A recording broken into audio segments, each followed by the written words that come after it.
And it always takes a couple minutes just for it to kick in, of course. All right. Hello and welcome, Just a Family. This is giving you something to talk about, or Just Alive TV. I am your host, Melissa Krechler. I am also identity coach, spiritual teacher, business mentor, and the founder of the Women Supporting Women Can Network. So reach out to me. All my links are in the description. Today's episode is sponsored by SASSI Coach, and I love that. And we're going to get into that in a minute. They're offering you quite a few things in today's sponsorship. So they're offering you a free ebook, 5 badass letters to unlock and celebrate your sassy life after abuse. And that actually shares, Christine's story, but also how she created SASSI and where it came from. So I'm super excited for that. Along with the ebook, you can have, a free 1-hour session, a free Mary Kay facial be done via Zoom, and a free Mary Kay product with a limit value of $25. So I am super excited for today's episode. Today's episode, we are going to be talking about, are you addicted to abuse? And I just did a TikTok on that to preemptively do today's episode. And it's shocking I'm not even, I'll wait to get into that. So I apologize. For anybody watching or catching the replay, please like, follow, and share Just Alive TV on all of your social media accounts. We are across most social media platforms. We also have a newsletter that sends out when we are live, when we're going live, what's upcoming during the week, and merch, which will be coming in the near future. So today, my guest host is none other than SASSI Coach creator, Christine Malek. Please introduce yourself. Hi there. Hi, everyone. Thank you, Melissa. I really appreciate this very, very much. My name is Christine. I am the SASSI Coach. And as Melissa said, we will get into what SASSI stands for. But what I do is I help other women specifically that have been in some sort of form of abuse. I help them get from not feeling real good about themselves to feeling that full sassiness. That's where we go. And as soon as you're ready, I will be more than happy to tell you all about sassy. Please do. You actually called me. You told me that I was sassy. So I would love to know exactly what sassy stands for. I know that, for the most part, we don't promote on the show, but to give an idea of what sassy actually means, I'd love to hear that, because you do work with people on the topic that we're talking about today. So tell us what SASSI actually means. All right. SASSI stands for, and it's SASSI, and that is strong, assertive, smart, sexy, and independent. And that's who we are as women. As being an abused woman, we lost all that. We had it before, maybe not all of it, maybe most of it, doesn't matter. But we had some part of SASSI before, and then the abuse kicked in, and we went through all those negative things. So it's my goal, it's my vision, it's my path in life to help other abuse victims to get to SASSI, to bring that back out again, to find that inner sassiness, and to say, hey, you know what?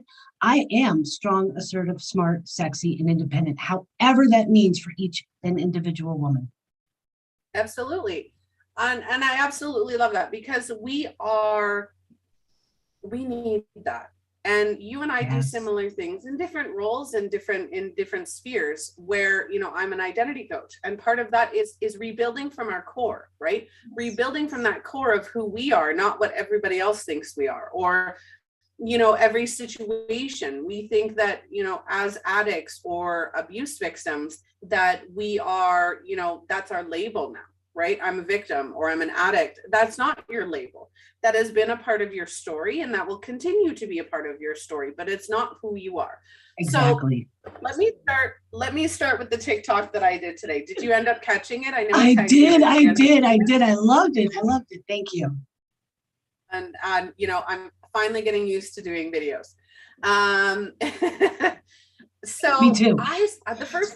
The first thing I mentioned in that video was, when somebody says addiction, what's the first thing that people think about when they hear the word addiction? They think of drugs, they think of alcohol, even sex, smoking, right?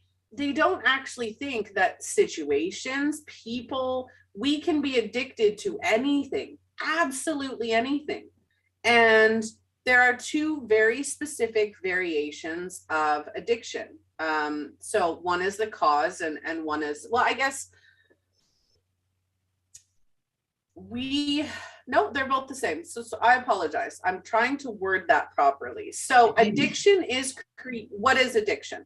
Addiction is a need to replace, remove, or reveal an emotion, right? So me being addicted, I'm a smoker, right? So I'm a smoker, I smoke. My addiction to smoking stems from my need to de-stress, right? Smoking for me is like a de-stressor. If I'm talking a lot, if I'm on the phone and I'm venting, I'm smoking. Like I'm outside, I'm pacing, I'm smoking. So for me, my correlation between smoking and the addiction is the need to de-stress. It's a stress reliever for me, which of course is not healthy. Addiction in a sense of drugs, alcohol, abuse, any of those, is the need to feel a certain way. Now, if I turned around to somebody who has been in an abusive relationship, because we are talking about abusive relationships as well. If you're in an abusive relationship, you become addicted to that relationship or addicted to that type of relationship because it becomes comfortable. Anything outside of that relationship is scary. You don't trust it, you don't know it, and you become addicted to being comfortable in that relationship, whether it's truly actually comfortable or not. So addiction is a need to replace, remove, or find comfort in whatever it is that you're addicted to. So when people truly understand that what causes addiction, what addiction truly is, it changes the way you think of it, right? Because if we as individuals, and I'm sorry, I'm monopolizing this first few minutes. No, you're fine. When we as individuals realize that our addiction is stemming from a need to replace, remove, or recreate a feeling, we can identify, okay, what is that feeling? What are we avoiding? What are we trying to create? What is that feeling? And how can I create or remove that feeling without the addiction, right? Self-harm. So my very first episode, and you can only find this episode on Facebook or YouTube. The very first episode of the show we did with my 19-year-old son. And he would self-harm. And I did a ton of research at the time of what that meant and what it was for. Everybody was like, oh, it's just for attention. It's actually not. So self-mutilation or self-harm is actually a coping mechanism for emotions that you don't know how to process. Addiction is the same thing.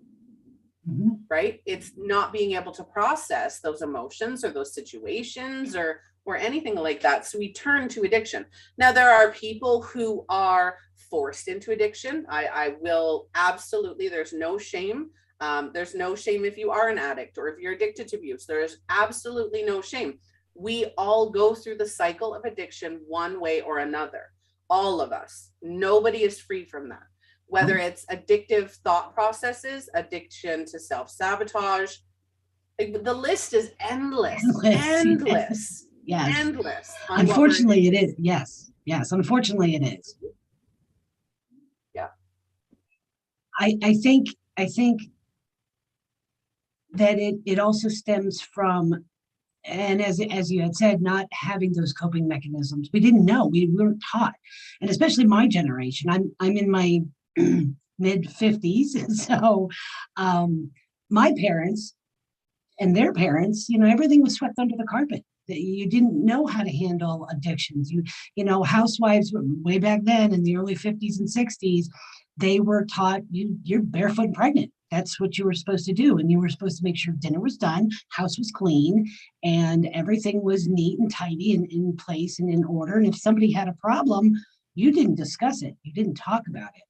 And I think that's where our generation, at least now in 2022 and even, the last 2 years, that we have begun to open up about this, that we can talk about it. And that's one of the things that I encourage so much is open up, talk to somebody, find somebody to talk to, find a coach as yourself, myself, excuse me, find a friend, especially when it comes to, yes, they're out there, they are there. And especially when it comes to the abuse that we're talking about today, not so much the alcohol, because I think, at least in my case, I know I was an alcoholic before I was in an abusive situation. But the alcoholism, because of the abusive situation, got so much worse. And in between all that, I then became addicted because the alcohol wasn't enough. I became addicted to pain pills. There's the side effects that you try and deal with and cope, as you had said, with that abuse, and because I didn't have my mom. My mom had already passed away, so I didn't have my mom. I certainly wasn't going to my only daughter and say, "Hey, how do I fix this?" She's an adult, I should have at the time, but she didn't know because we didn't talk about it. It wasn't foremost in her and her father's relationship. We didn't have that. There was no abuse in my first marriage, so it wasn't something that was talked about. So we need to open those lines of communication, and things like this truly help. If somebody gets one tiny little piece of nugget and says, "You know what, I need to talk to somebody. Let me find somebody to talk to," whether it's yourself, myself, you got to reach out. As abused women, we have got to reach out, and that's probably the biggest part of my mission is we have to bring this forefront. We have to bring this forward. It is not talked about enough. There is still a lot of stigma associated with abuse, and where it came from and where it stems from. And domestic violence is at an all-time high right now with the pandemic, with being stuck at home, all of it. Do you know it's that at an all-time that's the statistic is 1 in 4 women, 1 in 4 will experience domestic abuse and violence in their lifetime. 1 in 4, and 1 in 7 do not make it out alive. And I'm sorry, that's a statistic that I just feel we can change that. We can change those statistics. Yeah, absolutely. By being informed, by being, conscious of it, by having support groups. We have a group called the Women Supporting Women Network. It's actually the Women Supporting Women Can Network. While I don't know offhand if we do have domestic violence survivors in that group, there are a lot of groups, a lot of organizations, a lot of companies now who help support domestic violence. The hand signal, that if you are in trouble and you need help, if you're at a doctor's office or anywhere else, and you use that universal signal. So again, palm up, finger in, close. That is the universal now signal that I need help. So for anybody watching, if this is something that you resonate, please try to get help. We know it's not easy. We know it is not easy. I have never been in a domestic violence relationship. I can say that I am not one of the 1 in 4. I have been in violent situations. I have been, verbally, mentally. I have never been physically abused. Sexually, yes, not physically. But again, it's still a global thing that's going on. There are communities and cultures where it is absolutely acceptable. We came from a generation, not you and I, but beforehand, where it was acceptable to abuse your partner. It was accepted. And we're growing out of that. You were talking about generational. Our generations before us didn't talk about it. Even my own husband would be like, "We don't talk to kids about finances." I said, "Why not? How are they supposed to learn?" Exactly. Right? I'm always teaching my kids, it's okay to be unhappy. It's okay to, struggle. It's okay to make mistakes. It's okay to cry. And I show them that by doing it myself, because That's how they learn. Our parents didn't do that because everything was behind closed doors. Everything was hidden. You didn't talk to your children about that. And none of it was common knowledge or even talked about. So that Exactly. 1 in 4 has been years in the making. It has constantly been that. It's just now we're talking about it. Now we're bringing it to light. If this show can do every day some good for even one person, then that's what this show is going to do. That's why it's a talk show, right? Because we want to talk. We want to make you know that it is okay to be where you're at. If you are in a domestic violence situation or an abusive situation, an addictive situation, it is okay. You are not alone. You may feel alone. You may feel like you're lost, that you don't know who you are, that you're not capable of getting out. You are. It may take time. Let's start planning. There are groups out there that can help you plan an escape plan that is safe for you, your children.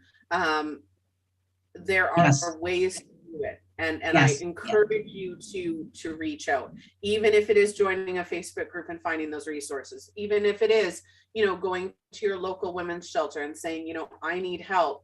And you were saying, or the reason why we did this is because there is a stage that once you get out, now if anybody's watched the movie Made, I highly ask you to watch not the movie, the series Made. That series is all about domestic violence, and it's all about the stages of domestic violence. One of the stages that they highlight in there is going back. And when you go back, there are a multitude of reasons why. But one of the main reasons you go back is the addiction to the abuse. Not that you want to get hit, not that you want to be verbally, physically, or mentally abused. You don't want that. We know that you don't want that. But when there is an addiction in place to that abuse, it is so easy to fall back in those patterns. How many people, when they try to quit smoking, go back to smoking? How many people, when they drink, they go back to drinking? There is a way to do it so that you logically know and find support in that addiction phase of getting out. Yes, it's right, and it's knowing that it's okay to have those feelings, just as a recovering alcoholic that has a slip, a recovering drug addict that has, and that's what it's called. It's a slip. Okay, and I've been through both AA and NA. It's a slip, and going back to the abuser, it's a slip. It's okay. We need to, for women to know that it's okay to have that feeling. It's okay to go back there. Okay, so you went back. And believe me, it's very easy to go back to that situation, because that abuser will say, honey, I'm so sorry. I changed. I promise it'll never happen again. We hear those stories. We hear those words. And a few days will go by, or a week will go by, and everything will be fine. And you get that false sense of security, and you think, okay, everything's good, everything's going to change. But yes, the addicted to the abuse part, those chemicals and that need inside our body says, okay, where is it? So little by little, unconsciously, we create situations that bring on that abuse. And knowing that is half the battle. And knowledge is golden. We have to know that. But until you talk to somebody and get in with a coach or somebody that can help with that, we don't. And believe me, I've gone back and I've allowed him. Actually, it was kind of the other way around. It was my house. I owned it, but I allowed him to come back into the house, even though I knew in my heart of hearts and in my smart brain that this is not what I want. This is not where I'm supposed to be. I let him come back into the house, and I got I promise it'll never happen again. I'm so sorry. The genuine, and there was some genuine pleading that he was sorry, and I believed it. And because I'm a trusting soul, I love this man. I did. But we start to create those little maybe the sandwich wasn't done just quite right. Maybe subconsciously we did that on purpose because we did get addicted to that first one wasn't enough. Just like drugs, alcohol, sex, chocolate. I mean, how many of us are addicted to chocolate? Okay, I'll tell you that right now. That I love chocolate. See, so what do? We go to the grocery store, we buy chocolate. Exactly. Even though we know we're not supposed to. And we know that if we take it home, we're not going to stop with just one or two bites. The abuse in the situation in the home is no different. Go ahead. Yeah. I was gonna ask about that and challenge every woman that watches or every man that watches is how the self-sabotage too, right? Yes. We did an episode, and for anybody watching, we did an episode called Addiction from a Partner's Perspective. And the partner, the lady that we talked to on that episode works with Al-Anon, not like she's a, partner of an addict. And she even said on that episode, and I just want to reiterate this again, is that you become so addicted to their behavior, you become so comfortable in their behavior, that when you start to create a space where there isn't that behavior, it's so unusual. You don't know who your partner is. You don't even know who you are. And then you're like, what do I do? Like, do I like revert? And then you'll do things. And I'm not saying that it's a victim's fault, but you will do things to encourage the abuse because you are addicted to the normalcy of it. And that's what it is. It becomes normal. Every addiction then becomes a normal part of your life. Right. And that's why it's. Yeah. And you have to remember, it's not like that abuse started from day one that you met this person. Okay. It wasn't week 1. It wasn't, week 25. It happens over time. And it starts very little on the hill until, I was married to this person for 6.5 years, and it did not start. He came in like a knight in, shining armor. He was absolutely beautiful. I fell in love with this man, and I probably still have feelings, or at least that I didn't go through the grieving process of losing a partner. And I don't mean physically, other than he's not in my life anymore. So that abuse happens little by little over time. It climbs those stairs to where it gets to a point. So you become accustomed to it, and you make excuses for it. It could be, it could start out small with just the verbal abuse. Okay. It could start out small with the sexual abuse that, honey, you get the honey, I'm horny. Let's, have sex, because it's not making love. There's a difference. And you say no, but you love this man and this is what he wants. So you think that's what you're supposed to do. It starts little and it starts gradual until it finally builds till there are other factors within the relationship that it could be what a normal couple would fight about. Okay. And say, okay, well, you spent too much money on this, or you spent too much money on that, and you have a disagreement and you have an argument. Well, in an abusive situation, that is now fuel for the fire for him to be able to say, or her, I know I say him, but it could go either way, because 1 in 7 men are abused in their lifetime by women. But it gives that abuser the go ahead for now that physical abuse. You've already had the sexual abuse, you've had the verbal abuse, you've had the mental abuse. Why do you do this? You're no good. You're, all those things that you were told throughout those weeks and years of that relationship. Now it gives him the opportunity for that physical abuse to come in. And that first one, yeah, it hurts. It could be the slap across the face. It could be, a really hard punch in your solar plexus and in your stomach. It ranges from, I don't want to say mild, but not as severe as what some of us go through. I've had broken bones. I've had a gunshot wound to the head. I've had the black eyes. I've made the broken wrist, the 3 cracked ribs. I've had it all. Although I'm sure I'm not and I don't want to take away from anybody else out there, because it can get worse, because obviously, as I said, that same 1 in 7 statistic of women not making it out. I made it out. But you make excuses then, because not only have you had those bad times gradually increasing, but you're also establishing a life with this person. And that was one of the biggest things that when I started finally getting my story out there, that I got asked a lot from people that didn't know, why didn't you get out? Why did you stay? Why did you stay? Well, it's not that easy to answer that question, because we've established a relationship. You build a relationship. Any relationship will be built on good and bad.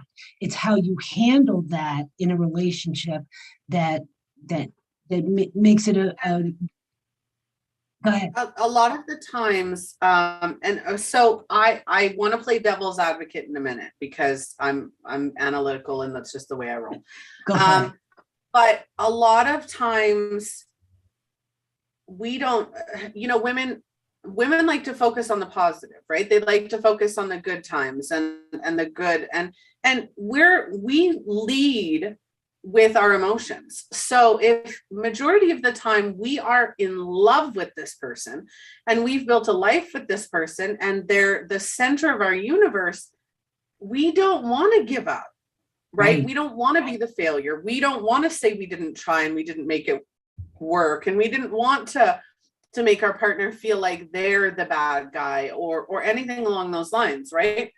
Now, going to the abusers, so we have somebody tuning in saying, I want to say thank you for sharing your story and being an example for others that may be in a similar situation, and showing courage to change your situation for it is worth. I'm proud of you for taking control of your life and embracing that you are worth so much more. Thank you. Absolutely. I love that. I think that might be Tori. So one of the things I wanted to ask, and like I said, I've been verbally abused and I've had borderline abusive situations. My question is, from the perspective of the abuser, I'd like to get into that really quickly. So I wonder, and this is what I'm thinking of the whole time we're talking, is I wonder whether the abuser, it becomes, something happens, right? And then it's like, when we start our first drink, let's talk about addiction, right? You have your first drink or your first hit or whatever it is. From that moment on, you enjoy the feeling that gives you, whether it's right or wrong, right? We don't fault addicts for being addicts, right? Now, I'm not saying don't hold accountable abusers for being abusers, but from that first moment of them feeling the power, the control, a lot of the times abusers have been in some way, shape, or form abused themselves. So they get something that they've never gotten before: control, adoration, love. When you give somebody unconditional love who's never had unconditional love, they run with that, right? So, and then what you're describing is an addiction to that abuse, an addiction to those feelings that they've never had before, that euphoria, those chemicals that kick in their brain. I hear you, sister. I get you 100%. And again, I'm not, forgiving abusers for doing that. But if we actually looked into the first thing we do, and again, please bear with me, I have outside of the box thinking. So everybody just, you can tell me how you feel about what I'm about to say, but we're so quick to persecute abusers. And I'm not saying that they shouldn't be, when there are levels that, but if we understood that being abusive is just as addicting as drugs and alcohol, then that person should get help as well, right? And it's not, and they're not the victim of abuse in what they're doing. They are the abuser. Absolutely, right? And we do have a choice. But in a sense, that's like saying an addict has a choice of whether they take the next hit. right? So it's such a complex mindset and a complex situation. Now, again, I'm not saying that we should not fault abusers for being abusers, but how easy is it for them to get into that role, right? Agreed. And as the victim of that abuse, and like I said, I'm not saying no victim shaming, not at all, but how easily we let them off. Instead of saying that's not okay, not going to happen, right? A lot of victims of abuse are people who are vulnerable, who don't know who they are, do not know their own strength, do not know their own self-worth. There is a reason why you have victims of abuse who are absolutely vulnerable, and you have abusers who are now top of their game, powerful, is because, one, when you first start, you're here, right? So you're both on an even keel level of, I don't feel powerful, I don't feel great, blah, blah, blah, right? Both of you are usually at a plateaued I'm self-worth, okay, where it's maybe not so good. Then as that relationship goes, you go, oh, I'm gaining power by being, like she's giving me everything I want, or he's giving me everything I want. And then the abuser, the previous victim, is now becoming powerful by being, slowly leading up to that abuser status, while the now victim is giving that power away to the abuser. So it becomes an unbalance, right? So I think abusive relationships do tend to, not all, because once an abuser becomes an abuser, that doesn't stop.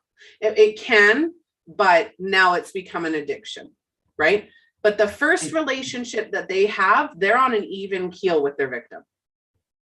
Agreed. Next relationship, if they go into another one and become abusive with that one, they're not even keel. That at that point, if they don't get any help at that point, they're walking into that relationship as an abuser. But it's interesting to think. I hear you. I hear you, Melissa, 100%. I really do. And that was one of the things that I get. The second question that I get asked a lot is, do you forgive him? And it goes to what we're just talking about, because that abuser, more than likely, and I'm not sure what the statistic is for that, but more than likely was abused himself.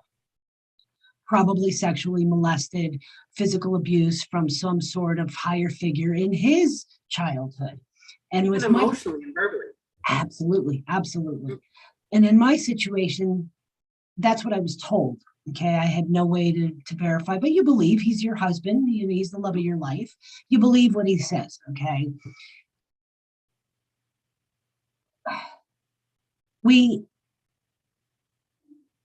I agree with you that we give, I think it's subconsciously that we do give them that control, okay? Yeah. And getting back to the forgiveness,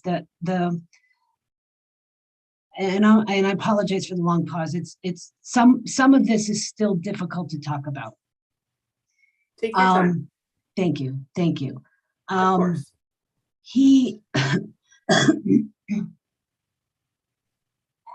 So I get asked if I forgive him, and my first response, the first time I was asked it, was, or if I regret anything that had happened. Well, obviously, I don't regret anything, because I wouldn't be here. I wouldn't be right here, right now, doing what I do and loving what I love to do if I had any regrets. Okay, would I put myself in an abusive situation ever again? Oh, hell no. Okay, because you're sassy now. Right. Exactly. But we also became more aware and more attuned to those signs, those subtle signs. Whether it's talking to somebody, I'm trying to get back out into the dating world, and believe me, it's probably harder being a victim because as much as I try to trust, there's still that little bit in the back of my mind that says, is he, and you overanalyze then everything that comes out of that other person's mouth. Anyway, back to, so there is a part of me that does forgive, but I won't forget. There's a part of me that understands where it came from, but it doesn't give him an excuse. Okay.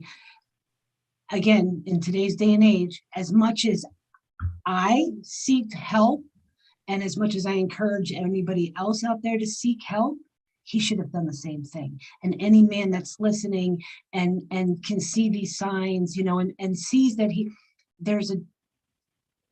he has that control and that power in a negative way over a woman, should be taking a step back and saying and going, oh shit, is that me? Do I need to, or if somebody sees it, again, it goes back to communication. We need to open up about this. We need to bring this forefront and talk about it. And now I'm not saying that I forgive my abuser, okay? I forgave myself is what I did. I didn't fully forgive him, but I forgave myself because there was a lot of that self-hate, that selflessness, that I was worthless, that, all those negative emotions that even after I got out of the relationship and the situation, that I still had to deal with the aftermath.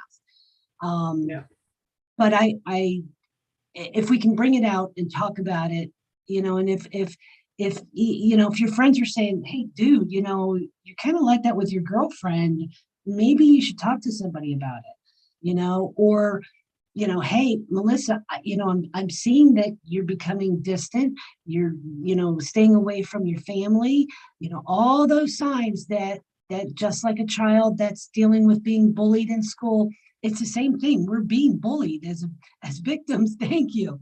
We are being bullied, and we exhibit almost all those same signs of that. So if you see your friend going through some of these stages, maybe having, long sleeves when she really shouldn't be wearing long sleeves, having a scarf around her neck, to hide the choke marks or the bruises or whatever's there, a little extra makeup on to hide a bruise by the eye.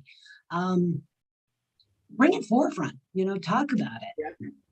I absolutely love that. And I want you to elaborate on that in a minute. I did want to add something to abusers. So a message to abusers. Now I'm going to specify this to men, and not women as well. But I'm going to focal point on men here for a minute. One of the things that I really, really want all of you to understand is that it is not weak. It is not unmanly. It is not a weakness or a failure to ask for help and to know that you are not okay and that your behavior is not okay. There are too many instances where men think that they can't share their weakness, they can't share their sorrow, they can't share the fact that they've been victimized and are now victimizing others. You need to be okay asking for help. And if you need help with that, I welcome you to message me because I work with men and women. I would love to get you the help that you need so that you aren't putting your anger onto those you love. And that's one of the huge things that I noticed is that it's always the ones we love the most. And then you wonder why that person doesn't love you anymore. You wonder why that person can't stay with you anymore, or doesn't feel the same with you anymore, or cringes when you walk into a room. It's not okay. And if you do see somebody who is being abusive or somebody who is being abused, reach out to them, hold them accountable, and not in a shame, not in a blame, not in anything like that. Say, dude, I've noticed that you're super aggressive. Like, do you think, like, do you want to be that way? Like, is your partner okay with that? Like, just ask questions, right? And help, not force that person to see their behavior, but even just bring it out, right? And just be like, you know, I'm uncomfortable with that. If you're uncomfortable with the way somebody else is treating them, you know, even open up and say, you know, I'm uncomfortable with that, and speak up, and you know, but not in a, again, not in a shame or a blame. Now the question here becomes, how do you do it so that the partner doesn't get blamed, right? Because by that point, it may be that the partner will be blamed. Just do it offhandedly, or you know, have that conversation and say, you know what, I've noticed some stuff that I'm kind of concerned about. You know, can we have a talk? And just sit that person down and talk, man to man, woman to woman, right? The victim, woman to woman, man to man, say, hey, you know, I've noticed some stuff going on for you that I'm kind of concerned about. Do you need help? If you don't need help and you're feeling okay, then you know what, let's talk. And you know, I'm always here for you, because sometimes people just need to know that you're there. Yes. Right? You don't need to be embarrassed. You don't need to be afraid. I'm here. If you need my help, I'm here. And you just share that. So hurt people. I'm just reading a couple of the comments. Hurt people. Ooh, deep topics. This seems amazing. Yeah, I absolutely love this topic. Not in a, you know, I wish there wasn't abuse. Thank you. I was just about to ask if you could share some signs that loved ones should look for to know that a person may be in an abuse relationship. I was going to ask that as well, not just from the abuse victim's point of view, but for an abuser. How can an abuser tell that they're becoming an abuser? I'd like to know that, because sometimes you're right, it does start off slowly, and you don't notice it until it's gone past that point of no return. So knowing what some of those signs are, even for healthy relationships, right? If one partner, both partners are starting to get really aggressive and angry and frustrated, knowing what those signs are and knowing when to get help, right? For the abuser and the victim. Right. I've had some issues with someone I've had a close relationship to before. Luckily, it's good healthcare in Norway, and I got away and got help. Absolutely. That's good to know that Norway has that. And it's so important across the world to have, you know, people and organizations, and even Women Supporting Women Network, right? Just somewhere you can go and ask for help or share your story, or, you know, share that topic. And that's why I created the show. So, and I love it so much, is because we do share these stories, right? The hard to talk about stories. So yes. If you could share some of those signs, that would be amazing. Well, it's just like any other addiction. Okay. You know, whether it's drugs, alcohol, if you cannot get enough of it and your body is craving it and those chemicals are craving it, there's a problem. If you are inciting fights to give yourself the excuse for that abuse, that's a problem. If you are you're stepping out and you're justifying everything, you know, on the rational side to deal with your emotional side, that's a problem. If you're, you know, cheating on your wife and going out, your drinking's gotten heavier, your smoking's gotten heavier. In my particular case, his gambling got heavier. He was addicted to the lottery. And that in itself caused a huge rife in our marriage, because he was constantly spending more and more money. That's another. If the money is, you know, the things that were normal in the beginning of the relationship are now gone. Excuse me. Then yes, there's a problem. But that abuser may not be aware of it, which is where, you know, somebody from the outside can say, and I love your words, that all you have to say is, I'm concerned. That bring that blame, okay, and I do put that in quotes, okay, bring that blame back onto the person starting that conversation. Don't say, dude, you. Don't say, we all know, do not, you know, if you put one finger out, there's three pointing back. So say, I'm concerned. I'd like to discuss what I'm seeing with you. I see a change in you. I want to help you. I want to be there for you. I want to talk about the situation. ease it down a little bit, bring that conversation this way so that that abuser can say, dude, what, and obviously, the guys and women too, they will deny it without a doubt. If they know it and they are aware of it, they will deny that there's a problem. Absolutely, 100%. You will get that. I will fight you too. I'm sorry. Look at Johnny Depp and Amber Heard. Yeah, exactly. Now they will. I'm if you're pro Johnny or you're pro Amber, no issues. I'm not going to argue with you. I am absolutely 130% pro Johnny. I think he's the victim of the abuse. There is a physical, emotional, energetic difference between the two of them. Like, you've been watching the court appearances, you've watched her behavior, his behavior. He has more of the signs of abuse than she would. She does, right? Mm-hmm. And exactly. But she does. Okay, that abuser does have those signs, and you just said that the exact word, behavior. If their behavior changes, just like we talked about earlier with a child being bullied in school, okay, their behavior is going to change drastically, and the outside will see it. That abuser probably knows it and probably doesn't want to address it, because obviously, look at the topic, okay? But 99% sure that they know what's going on and they know what they're doing. And they also know that it's wrong. They know the difference between right and wrong, unless they're 100% clinically diagnosed as schizophrenic or psychotic. And or some sort of mental health condition. Yes. Yeah. And my ex was on that scale. He scored an 8. The only thing he didn't do that I'm aware of was commit murder, but he scored on that scale high, very high, 8 out of 10. They know what they're doing, but the behavior will change, because you can't hide your emotions. You can't hide your feelings. You can't, the body responds to that.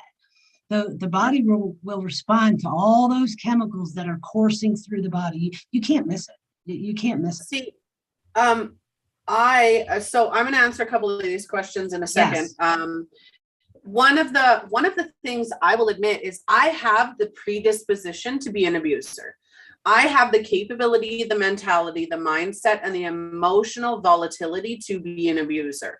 The instant that I feel backed in a corner, defensive, or angered in any way, I have the quick trigger reflex that my instinct immediately is to hurt you worse than you've hurt me. I don't care that I love you. I don't care that you're a part of my family. I don't care that you're my best friend. I don't care who you are, what your feelings are, or anything else in that sphere. My intention is to hurt you worse than anything so that you leave me alone. That is, and I have that. I'm volatile and I'm vindictive. The difference is I know that about myself. I know that I'm capable of that. And in a lot of situations, if I was out in public and somebody slapped me across the face, I would take a step back and I'd go, if you seriously meant to do that, then you and I are going to have an issue. And then my volatile vindictiveness is going to come out full force. I was born and raised in Winnipeg, Manitoba, Canada. I will throat punch you faster than you can blink. But I know that with my kids, if you ask any one of my children, any one of them, from the 8-year-old, the 13-year-old, the 20-year-old, the 18-year-old, you can ask all of them, what do you need to do when mom is angry? Leave her alone. And the first thing I say to them, if they come at me when I'm in that mood and they've pushed me to that mood, I say, okay, I am exceptionally angry right now. I'm going to go and take a time out. You need to leave me alone until I have had time to remove my emotions, process what I want to say, and then I'll talk to you. And I do that because I need to be that way. Now, that vindictive volatileness of mine protects me too. Again, if I'm being attacked, I'm going to fight back. Exactly. So it's a benefit as long as you know how to control it. Exactly. Right. And there's a lot of people, abuse or abusers don't know how to control that, and they feed off of that energy. You think about any time you've been raging angry, your adrenaline levels are through the roof. It's like a high in and of itself. So you're like way the hell up here when you should be like, okay, right? So abusers are constantly in that trigger mode where everything and anything sets them off. And that's what leads to abuse, right? Yes. And so we've got a couple comments. So I'm actually quite interested in the human psyche, and in some cases the abused can forget events as a defense mechanism, probably why I felt so insecure about my own judgment and memory. I'm going to get to that one in a minute. Apparently the abuser can also forget the abuse they did before, but that seems to be more rare. Again, I'm going to get to that one in a minute. And then a question on, you seem very knowledgeable about this topic. Do you work in healthcare, Christine? And then asking me as well. And then another one, abuse comes in so many forms as well as physically, mentally, and emotionally. Absolutely. And that's what we're talking about today. Abuse, you're abusing your body with self-harm. You're abusing your body with negative talk. You're abusing your body when you say you're not worthy, you're a victim. There are so many different variations of the way that we abuse ourselves. Overeating abuse, or you know, and not to say that you can't overeat. I pig out whenever the hell I want to, but again, are you abusing your body in that way? You can abuse your body, your mindset, your emotions, your physical, all of it. So absolutely true. So let's go back to this one. I'm actually quite interested in the human psyche, right? So feeling insecure about your own judgment and memory. So first off, yes, you can and will black out being abused or being the abuser. And the reason is because you cannot emotionally, mentally, or physically contain the emotions that you're feeling. That's why you will black out in those instances, because your mentality, your body is telling you you can't handle that emotion, or that the process of that at that time. Exactly. The same goes for, now I've done a little bit of research into dissociative identity disorder, and a lot of that stems from trauma and the victim not being able to process, and instead of being able to, handle the violence or whatever it is that they're experiencing, they create an alternate identity that can handle that, and then it becomes in stages. So DID is one of the effects actually of violent trauma. Yes. As for working in healthcare, Christine and I do not work in healthcare. Normally I don't do this, but I absolutely, because of the topic, I welcome you sharing. So tell everybody what you do, what your role is, and what you do, because I think that they need to know what we do in this episode. So okay, all right. So I'm a coach, and I am certified in that. As far as the healthcare, no, I do not work in the healthcare system, but I did spend a year in the hospital. Our healthcare system sucks. I will be quite honest with you. But I did spend a year in the hospital because of the abuse, because of the alcohol addiction, because of the drug addiction, because of all those other addictions that I went through. 4 surgeries, 15 procedures over a year. I've have a stent in my liver. I was facing, kidney transplant, liver transplant, the colonoscopy bag. So my experience is where my healthcare knowledge comes from. And because I am a survivor, and I actually coined the term surthriver, because not only do we survive the abuse, but we thrive from it. If we're doing everything right, and that includes mind, body, and soul, if we're doing what we need to do right, then we thrive from this. We grow from this. We are better from this, that we can have conversations like this, that we can say that it's enough is enough. We can say no. But I spent enough time in that healthcare system and talked to enough people, including the priests that kept coming in and out of my room on a daily basis.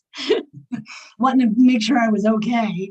That experience is what, and I've done a lot of research. Before I even began to talk about this, and talking about it has only been recently. This is not something that I would have done, and I've escaped that situation. The divorce was finalized in 2020, and here we are 2 years later, and I'm just finally having the sassy, okay, to talk about it. But no, I have no healthcare background. Like I said, I am a certified coach. I love what I do. I want to see women do better. I want to see us thrive. I want to see us have the courage to be sassy enough to whether it's the fight, flight, or fear. Well, you know what? If we have to fight a little bit, and I'm not talking physical fight, but if we have to stand our and put those boundaries out there, then I want to give them the tools to be able to say, hey, you know what? Boyfriend, what you're doing is unacceptable, and this is what needs to take place, or I'm out of here. Or, if you have to stay quiet and you have to make a plan, which is what I did, I got to a point after the gunshot wound in my head, I said, oh, no. Okay, you're either going to put me in the ground or, I'm done. And I chose the I'm done. So, if we can get to a place to where we can say enough is enough and set those boundaries and have these open dialogues and conversations, that's what I do. That's what I encourage. And I love that. And that's why we had you on the show, because that's what the show is all about, right? Is building awareness, building, yes, strength and stability and support systems for people who are going through shit. And here I am cursing now. It's getting to that point of the day when Melissa starts cursing. But that's the thing. So many people in society right now are struggling. Like, everybody is struggling in one way, shape, or form or another. And that's why we created the show, to highlight those struggles, to highlight hot topics and the everyday life topics and the everyday struggles for everyday people, right? Yes. The people who need to hear that it's okay to be where you are. It's okay to be an abuser as long as you get help. It's okay to be a victim as long as you get help. There are so many resources out there, but they're not talked about enough. Right. And just having your story on the show and our various perspectives back and forth, having that conversation does elicit those comments and those questions and the need to learn more. So for Sketch 698 on Twitch, who is the one who's been commenting half of this video, I thank you for your comments. And for myself, I am not a survivor from domestic violence. While I have had a multitude of various situations that I've been a part of and that I've experienced myself, sexual abuse, violence. I was raised by a narcissist and an abuser. I've been into drugs and alcohol. Young mother, I have a lot of it, and I'm raising 4 children. So there's a lot of experiences. So I am an identity coach. I help people remove what's no longer keeping them happy. Never mind even that. Ultimately, I help people reconnect to who they are so that they can create their life from themselves, from that core center of, this is what I want. This is what I like. This is what I need. This is what my life is going to look like. And I help people recreate their need to feel and reconnect to their identity. So identity coaching, and it's called a Phoenix identity because sometimes you just got to burn it all to the ground to reclaim who you are and recreate it in your image. So that's what we do. I'm also a spiritual teacher. I'm a mindset expert. Beyond a mindset expert, I'm analytical as hell. I'm also a business mentor. I am the creator of this show, and I'm also the founder of the Women Supporting Women Network. You can find that at WSWCan. I'm in the process of doing the website, so please don't go look. Of course, if you do, it's just going to be a template. It's not going to have any information on there. But WSW Can on Facebook is our support group. It's for women. You can go in there, ask for help. You can, create foundations with other women. You can find support in there. Because women supporting women can change the world. And that's where we go to vent about our partners, talk about our children.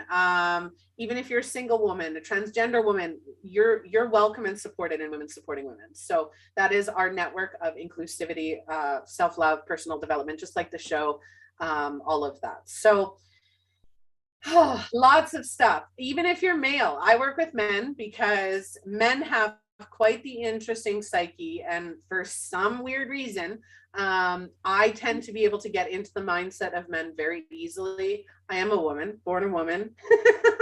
I've got the anatomy of a woman, and I am married to a man. But it was interesting. I met a gentleman a few years ago, and within 15 minutes of meeting him, he was telling me how he was abused sexually, how it's impacting his marriage in his 70s. And it was a very interesting situation. And I do find that a lot of people are very open and honest with me where they wouldn't be with most people. I've been told stories that have never, ever seen the light of day because they know they can trust and they know I'm not going to judge them.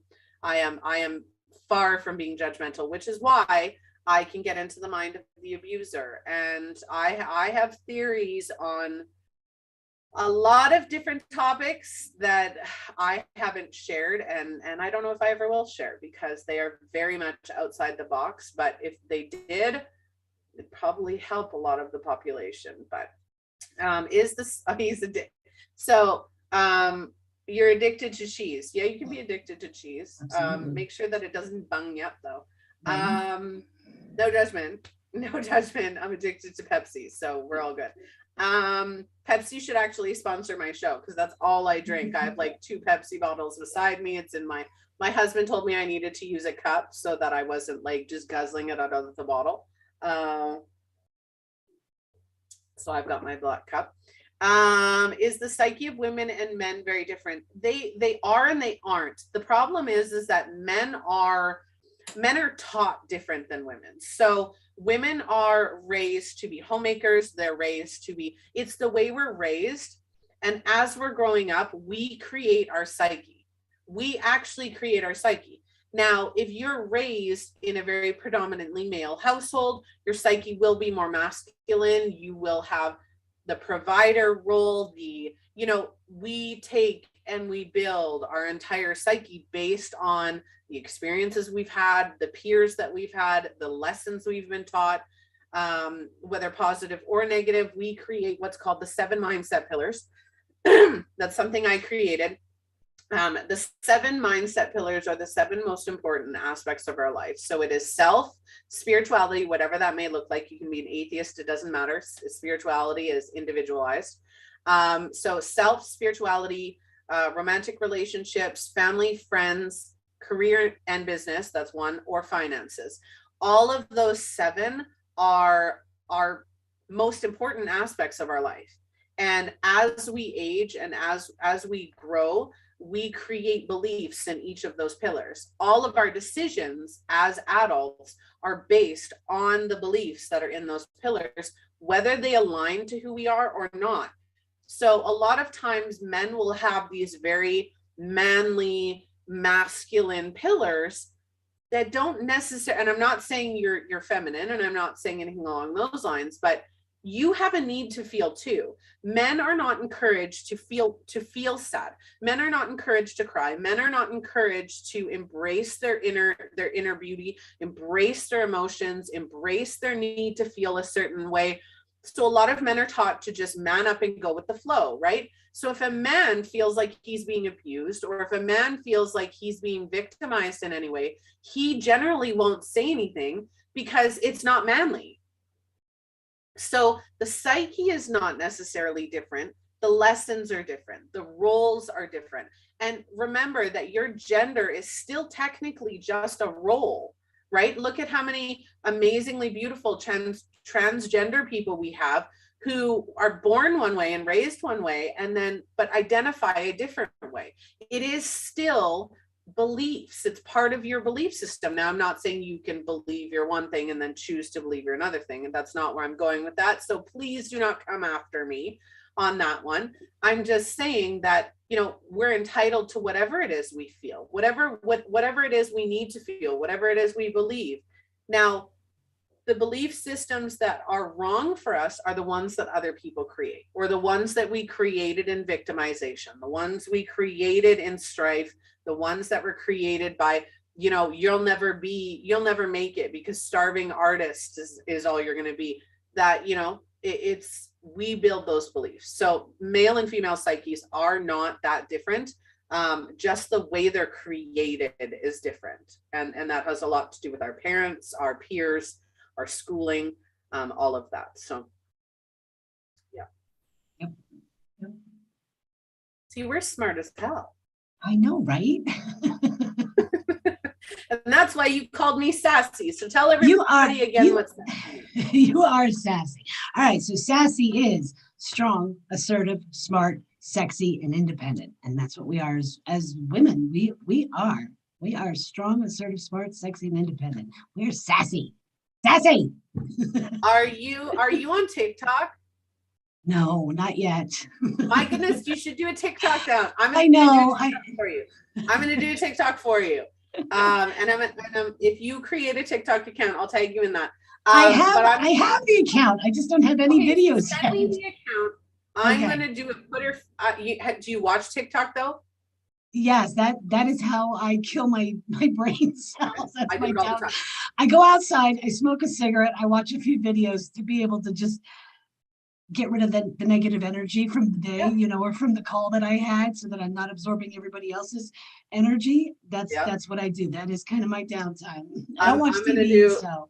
You should do, I'm going to tell you what TikTok to do. You should do put a finger down TikTok. You know, those put a finger down. Oh yeah, I'll do that. You need to do that one. I'll tell you what to do. Okay. That'll be your first TikTok video, because you need to do that one. And then I'll do edit, and I'll get everybody else to do edit, because we'll build the sassy team. All right. Cool. All right. Well, okay. I hope everybody watching has enjoyed or found some value in this video. Yes.